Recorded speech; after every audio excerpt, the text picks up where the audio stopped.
Já está em cartaz nos cinemas uma animação brutal do ponto de vista emocional e que me pegou de jeito em alguns momentos, apesar de ser algo irregular do ponto de vista da estrutura. Estou falando da animação A Mais Preciosa das Cargas, que é dirigida pelo Michel Hazanavicius, o diretor de O Artista, vencedor de vários Oscars, né?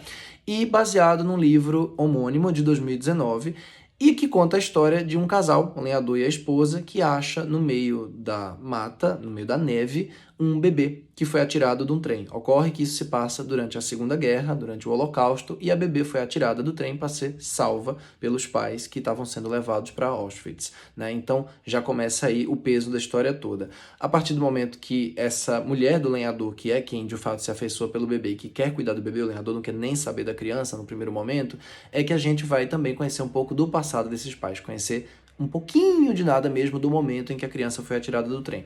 O filme é um pouco irregular porque ele realmente não sabe muito em que ele quer focar. Ele não sabe se ele quer focar totalmente no lenhador e na esposa, que tem um arco um pouco apressado para o que poderia. Ele não sabe se ele quer focar nesse passado. Ele não sabe se ele quer fazer uma experimentação diante dessa tensão, desse horror todo da câmara de gás, porque na segunda metade ele vai ficando cada vez mais silencioso e denso. Então ele tem sim algumas arestas, mas ao mesmo tempo essas arestas deixam algumas cenas em particular ainda mais marcantes do que poderiam. Tem uma sequência no final que envolve um reencontro, que eu não posso entregar mais nada, que me deixou com muita vontade de chorar. Ele consegue manipular você muito bem, o Hazanavicius, nesses momentos. E o traço, apesar de muito simples a princípio, tem aquela inteligência na maneira como, na simplicidade, encontra as emoções mais profundas daquele personagem. O trabalho de som é fantástico nesse sentido também, e eu gosto muito dessa ideia de sem coração, de desumanização das pessoas,